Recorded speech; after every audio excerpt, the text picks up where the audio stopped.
সুপ্রিয় দর্শক, অনুষ্ঠানের শুরুতেই আপনাদের সবাইকে স্বাগত জানাচ্ছি আমাদের সাপ্তাহিক আয়োজন বিচিত্রায়।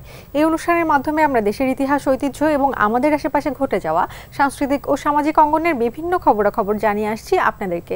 চলুন দর্শক, এক ঝলক দেখে নেই কি কি থাকছে আজকে আপনাদের জন্য বিচিত্রায়। বসন্ত উৎসব 1429 উপলক্ষে এক আলোচনা ও সাংস্কৃতিক অনুষ্ঠানের আয়োজন করে বাংলাদেশ শিল্পকলা একাডেমি।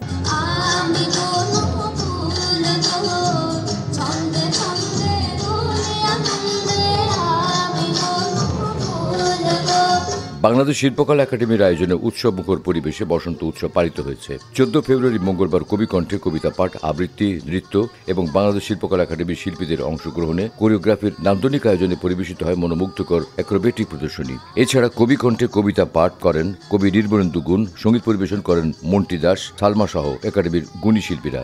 ফুলের মালা কি বর্ণমালার মালার মতন হয় গো, ফুলের মালা কি বর্ণমালার মালার মতন হয় গো, আমরা গেঁথেছি ফুলের বদলে বর্ণমালার মালিকা। ভাষাই মোদের জীবন মরণ, ভাষাই মোদের জীবন মরণ, স্বপ্ন আশার চালিকা।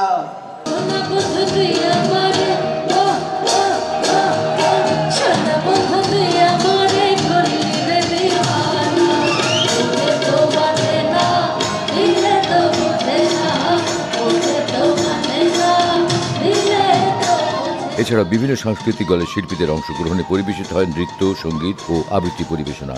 বাংলাদেশ শিল্পকলা একাডেমির মহাপরিচালক লিয়াকত আলী লাকীর সভাপতিত্বে এর আগে অনুষ্ঠানের শুরুতে আলোচনা পর্বে বক্তব্য প্রদান করেন মঞ্চসারথী আতাউর রহমান, সংস্কৃতি বিষয়ক মন্ত্রণালয়ের সচিব Mohammad Abul Mansur.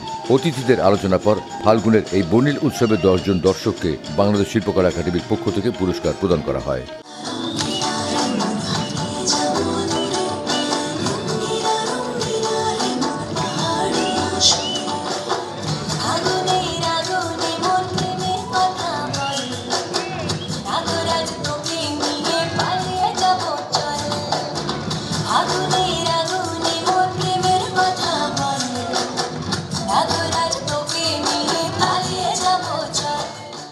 SSC 1995 batch Dhaka zone সমগ্র বাংলাদেশের বন্ধু আড্ডা 2023 অনুষ্ঠিত হলো।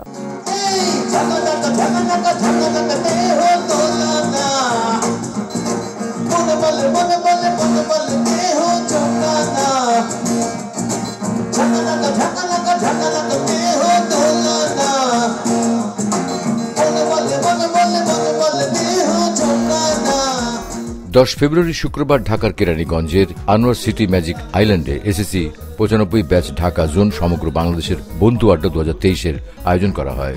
বাংলাভিশন টেলিভিশন ছিল এই অনুষ্ঠানের মিডিয়া পার্টনার। বাংলাদেশের বিভিন্ন জেলা থেকে 1995 সালে এসএসসি পরীক্ষায় উত্তীর্ণ হওয়া প্রায় 1,500 বন্ধুরা এই বন্ধু আড্ডায় অংশগ্রহণ করে। দিনব্যাপী এই আয়োজনে আনন্দ উল্লাসের মাধ্যমে অনুষ্ঠিত হয় তাদের বন্ধুদের আড্ডা। আমাদের এই এত বড় প্রোগ্রামকে সাফল্যমণ্ডিত করার লক্ষ্যে যারা 3 মাস যাবৎ এত পরিশ্রম করে আসছে তাদেরকে আমার প্রাণ ঢালা শুভেচ্ছা। ঢাকা এবং মানিকগঞ্জ সহ সারা দেশের যে সমস্ত বন্ধুরা এখানে আজকে আয়োজনে আমাদের সাথে উপস্থিত হয়েছে, সবাইকে ধন্যবাদ। দিনব্যাপী এই আড্ডার প্রথম অংশে ছিল 95 ব্যাচের বন্ধুদের পরিবেশনায় মনোজ্ঞ সাংস্কৃতিক অনুষ্ঠান এবং দ্বিতীয় পর্বে ছিল বাংলাদেশ এবং ভারতের আমন্ত্রিত অতিথিদের পরিবেশনায় মনোজ্ঞ সাংস্কৃতিক অনুষ্ঠান। এ সময় গান পরিবেশন করেন পশ্চিমবঙ্গের কলকাতা থেকে আগত শিল্পী সুমন চ্যাটার্জি, বাংলাদেশের জনপ্রিয় শিল্পী রাইসা খান, মিম, মমো সহ আরো অনেকে।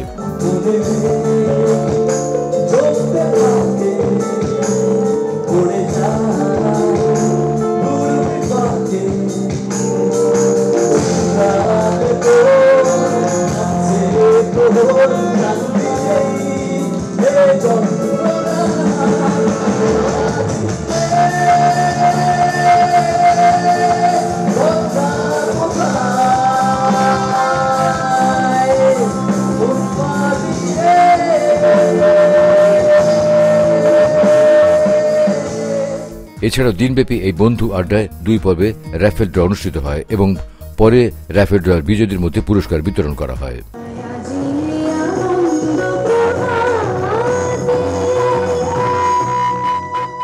রাজধানীর বসুন্ধরায় উদ্বোধন করা হলো পিৎজা ইনের নতুন আউটলেট। রাজধানীর ভোজন রসিকদের উন্নত মানের ও সুস্বাদু খাবার স্বল্প মূল্যে বিভিন্ন আইটেমের রুচিশীল খাবারের সার্ভিস দেওয়ার ক্ষেত্রে পিজা ইনের সুনাম রয়েছে। এই সুনামকে ধারণ করে 14 ফেব্রুয়ারি মঙ্গলবার বিকেলে রাজধানীর যমুনা ফিউচার পার্ক সংলগ্ন হাজী আব্দুল লতিফ মেনশনের দ্বিতীয় তলায় পিজা ইনের আরও একটি নতুন শাখার উদ্বোধন করা হয়। কেক কেটে এই শাখার উদ্বোধন করেন প্রোটিন প্যানের পরিচালক আপেল মাহমুদ সহ পিজা ইনের ঊর্ধ্বতন কর্মকর্তাবৃন্দ। এটি পিজা ইনের 8ম শাখা। ফ্রি ডেলিভারি সুবিধা সহ বেস্ট কোয়ালিটির পিজা সরবরাহ করার প্রত্যয় নিয়ে আরও কয়েকটি নতুন আউটলেট করার টার্গেট নিয়েছে পিজা ইন কর্তৃপক্ষ। ফাল্গুন উৎসবের আয়োজন করে সাংস্কৃতিক সংগঠন উত্তরা আর্টিস্ট অ্যাসোসিয়েশন।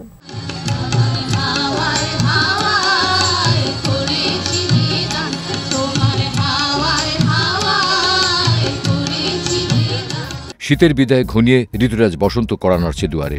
তাই এবছর ঋতুরাজ বসন্তকে বরণ করতে 13 ফেব্রুয়ারি সোমবার সন্ধ্যায় উত্তরাস্থ বঙ্গবন্ধু মুক্ত মঞ্চে সাংস্কৃতিক সংগঠন উত্তরা আর্টিস্ট অ্যাসোসিয়েশনের এক অনুষ্ঠানের আয়োজন।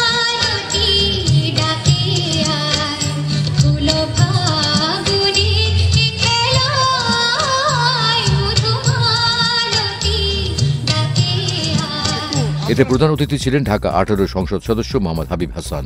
বিশেষ অতিথি ছিলেন বাংলাদেশ পুলিশের deputy inspector general Joydev Kumar Bhadra. বরেণ্য চিত্রশিল্পী হাশেম খানের সভাপতিত্বে অনুষ্ঠানে স্বাগত বক্তব্য প্রদান করেন উত্তরা আর্টিস্ট অ্যাসোসিয়েশনের প্রতিষ্ঠাতা মাহবুব আমিন মিঠু। এই অনুষ্ঠানে উত্তরা জনপদের শুধু নয়, ঢাকা মহানগর উত্তর এলাকার যারা বিশিষ্ট শিল্পী, সংস্কৃতি কর্মী এবং সংগঠক তারা প্রত্যেকেই আসছে আমাদের অনুষ্ঠানে পারফরমেন্স করছে। শিশু বাচ্চারা আসছে, বড় বড় শিল্পী যারা ধারা গান গাচ্ছে, সবাই মিলে এটি একটি প্রাণের উৎসবে পরিণত হয়েছে। অতিথিদের আলোচনা শেষে হয় সাংস্কৃতিক অনুষ্ঠান। এতে দলীয় ও একক সঙ্গীত সহ একাধিক নাচ পরিবেশন করে বিভিন্ন সংগঠনের শিল্পীরা।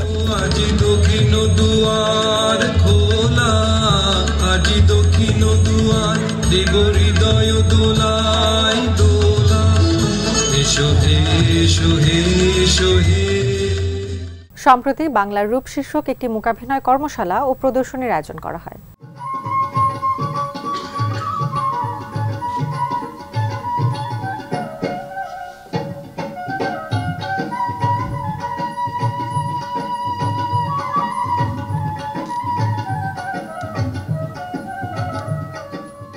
ছয় দিনব্যাপী একটি প্রযোজনা ভিত্তিক কর্মশালা শেষে 12 ফেব্রুয়ারি রবিবার সন্ধ্যায় শিল্পকলা একাডেমি জাতীয় নাট্যশালার স্টুডিও থিয়েটার হলে বাংলার রূপ শীর্ষক একটি মূকাভিনয় প্রদর্শনীর আয়োজন করা হয়। প্রদর্শনীর উদ্বোধনী অনুষ্ঠানে প্রধান অতিথি ছিলেন শিল্পকলা একাডেমির মহাপরিচালক লিয়াকত আলী লাকি। এই পর্বে বাংলা মূকাভিনয় জার্নালের মোড়ক উন্মোচন করা সহ সকল অংশগ্রহণকারীকে সনদপত্র প্রদান করা হয়। সংক্ষিপ্ত আলোচনা শেষে দেশে 14 জন মূকাভিনয় শিল্পীর অংশগ্রহণে পরিবেশিত হয় বাংলার রূপ শীর্ষক মূকাভিনয়।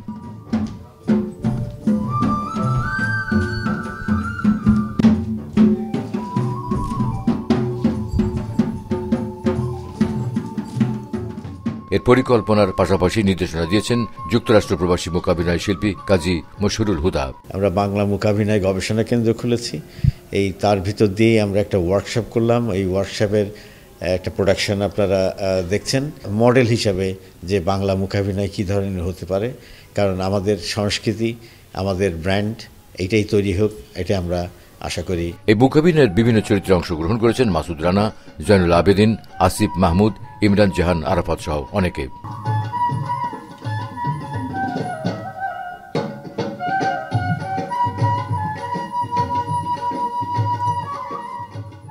সম্প্রতি শেষ হলো থিয়েটারের সুবর্ণ জয়ন্তী উপলক্ষে আয়োজিত সপ্তাহব্যাপী নাট্যোৎসব।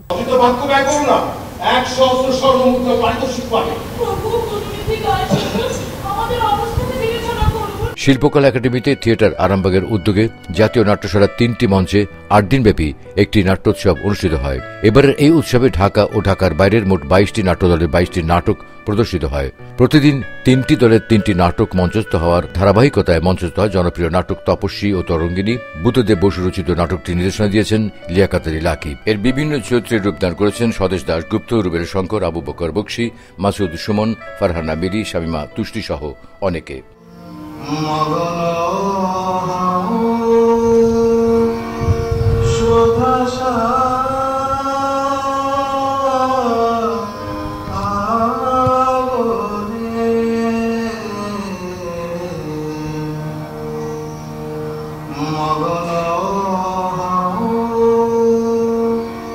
1972 সালের 7 ফেব্রুয়ারি মঞ্চ পদযাত্রা শুরু হয় থিয়েটার নাট্যদলের। দলটির প্রথম মঞ্চায়িত নাটক কবর।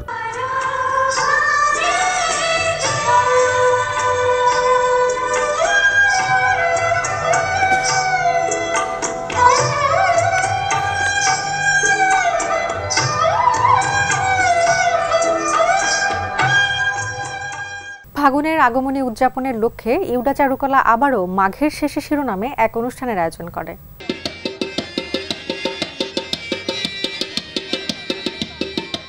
13 ফেব্রুয়ারি সোমবার বিকেলে মাঘের শেষে শিরোনামে ফাগুনের আগমনী উদযাপনের লক্ষ্যে পাতার স্পন্দন শিরোনামে ইউডা চারুকলা শিক্ষার্থীদের অংশগ্রহণে উন্মুক্ত প্রদর্শনী, আলোচনা ও সাংস্কৃতিক অনুষ্ঠানের আয়োজন করা হয়। ইউডা চারুকলা অনুষদের ডিন অধ্যাপক শাহজাহান আহমেদ বিকাশের সভাপতিত্বে অনুষ্ঠানে উপস্থিত ছিলেন প্রবাসী কল্যাণ মন্ত্রণালয়ের যুগ্ম সচিব মোহাম্মদ আব্দুল আউয়াল, ইউডার উপাচার্য অধ্যাপক ডক্টর মোহাম্মদ রহমতুল্লাহ সহ অনেকে।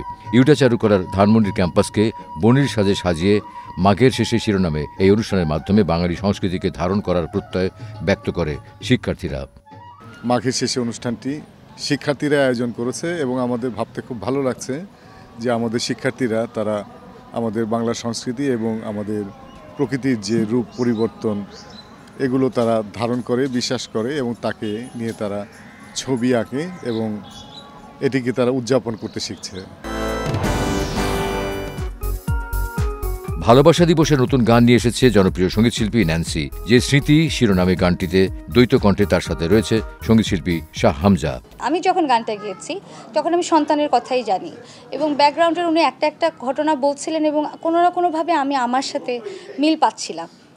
তো ওই একটা সময়ে পরে এই গানটা করা। ভালোবাসা দিবস উপলক্ষে প্রকাশিত গানটির কথা, সুর ও সঙ্গীত পরিচালনা করেছেন শাহ হামজা এবং এর মিউজিক করেছেন জাহিদ বাশার পঙ্কজ। রাজধানীর কলাকেন্দ্র গ্যালারিতে সম্প্রতি শেষ হলো সপ্তাহব্যাপী একটি ছাপচিত্র মেলা। রাজধানী মোহাম্মদপুরের কলাকেন্দ্র গ্যালারিতে 11তম কিবরিয়া ছাপচিত্র মেলা 2023-এর আয়োজন করা হয়। প্রতিবারের মতো এই মেলার আয়োজন করে কিবরিয়া প্রিন্ট স্টুডিও। ছাপচিত্র বিষয়ে যারা শিক্ষা লাভ করেছে অথচ নিজের কোনো স্টুডিও না থাকায় কাজ করতে পারছে না, কিংবা যারা ছাপচিত্র নিয়ে কাজ করতে আগ্রহী কিন্তু কাজ শেখার বা করার কোনো সুযোগ নেই, তাদের কথা বিবেচনায় নিয়ে প্রতিষ্ঠিত হয় কিবরিয়া প্রিন্ট মেকিং স্টুডিও। উদ্যোগটির সূত্রধর হয়ে কাজ করেন শিল্পী ও চারুকলা অনুষদের ডিন নিসার হোসেন এবং অধ্যাপক সৈয়দ আবুল বার্ক আলভি। শিল্পী মোহাম্মদ কিবরিয়ার প্রতি শ্রদ্ধা জানানোর জন্যই স্টুডিওর এই নামকরণ করা হয় কিবরিয়া প্রিন্ট মেকিং স্টুডিও। শিল্পীর সম্মানেই প্রতি বছর এই ছাপচিত্র মেলার আয়োজন করা হয়। ছবি কিনতে বা ছবি সংগ্রহ করতে আগ্রহী কিন্তু হয়তো অনেক বেশি দাম দিয়ে কারো ছবি কিনতে পারবে না সামর্থ্য, তো সেই রকম শিল্পানুরাগী মানুষ, শিল্পী প্রেমী যারা হয়ে উঠছেন তাদের হাতে যাতে ছবি পৌঁছায় সহজ সুলভে, সেইটার একটা উদ্যোগ কিবরিয়া ছাপচিত্র মেলা। এখানে আমরা যেরকম বয়োজ্যেষ্ঠ শিল্পী রফিকুন নবীর কাজও দেখতে পাচ্ছি, একদম সদ্য গ্রাফিক্সে জয়েন করেছে এরকম ছাত্রছাত্রীদের কাজ দেখতে পাচ্ছি। তো এটাতে যেটা লাভবান হচ্ছে শিল্পীরা, বিশেষ করে একদমই শিক্ষানবিশরা, যে তারা নতুন কিছু, নতুন টেকনিক এবং একই ছাদের তলায় অনেক রকম মাধ্যমের কাজ দেখতে পাচ্ছে। দেশের খ্যাতিমান প্রবীণ ও নবীন ছাপচিত্রীদের 300-এরও অধিক ছাপচিত্র নিয়ে দেশের বিশ্ববিদ্যালয়ের ছাপচিত্র বিভাগ ও শিল্পী দ্বারা পরিচালিত 16টি ছাপচিত্র স্টুডিও এই মেলায় অংশগ্রহণ করে। এটার লক্ষ্য ছিল হলো যে এই যে ছাপচিত্র মাধ্যমটাকে জনপ্রিয় করা, মানুষের কাছে পৌঁছে দেওয়া, প্লাস হলো যে বিভিন্ন ইউনিভার্সিটি যে ছাপচিত্র বিভাগগুলো আছে সেখানে নবীন শিক্ষার্থী যারা আছে তাদেরকে একটা প্রণোদনা দেওয়া, যে এই মেলার মধ্য দিয়ে তারা আসবে, তারা পার্টিসিপেট করবে, ইয়াং আর্টিস্টরা তাদের ছবিগুলো সেল করবে এবং সেল করার মধ্য দিয়ে তারা একটা প্রণোদনা পাবে। শিল্পকলায় প্রদর্শিত হলো দৃষ্টিপাত নাট্যদলের আলোচিত কমেডি নাটক সে এক স্বপ্নের রাত।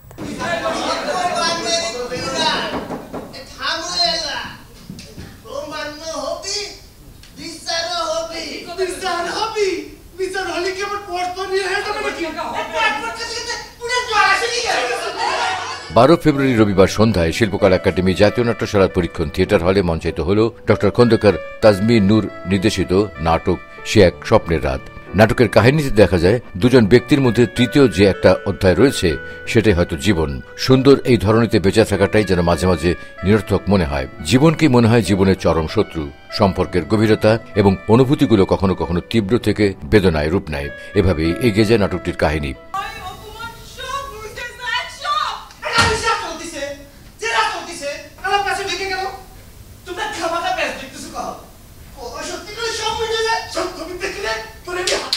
গেছি বজ্জাত কোয়ান্টা এবার তোমার হাজতের ভাত খাওয়াবো কাকা থামো তো থামো না জানে না শুনে হাঙ্গামা করতেছো ওই ভগবান শক্তি হলে মিথ্যে তুমি কিছুই করতে পারবা না আচ্ছা তুফান তুই সত্যি করে কত তুই লোকের গায়ে ঢুকেছিলি কেন নাটকটি বিভিন্ন চরিত্রে অভিনয় করেছেন ডক্টর খন্দকার তাজমিনুর, অধরা প্রিয়া, সাফায়েত, আব্দুল হালিম আজিজ, রফিক সহ আরো অনেকে। এই তোমাদের শিল্পীদের এই এক ঝামেলা, ধৈর্য ধরতে চাও না। যাও তুমি এরা ভিতরে বসে যাও। এই হরি কাকা, এই সবাই নিয়ে ভিতরে যাও। এই তুফান, এদের ভিতরে যাও। প্রিয় দর্শক, আজকের মতো শেষ করব। ইতিহাস, ঐতিহ্য সহ সামাজিক ও বিনোদন জগতের খবরাখবর নিয়ে আমি বৃষ্টি আগামী সপ্তাহে আবারও আপনাদের সামনে হাজির হব। ততদিন পর্যন্ত সবাই ভালো থাকুন, নিরাপদে থাকুন আর থাকুন বাংলা ভিশনের সাথেই।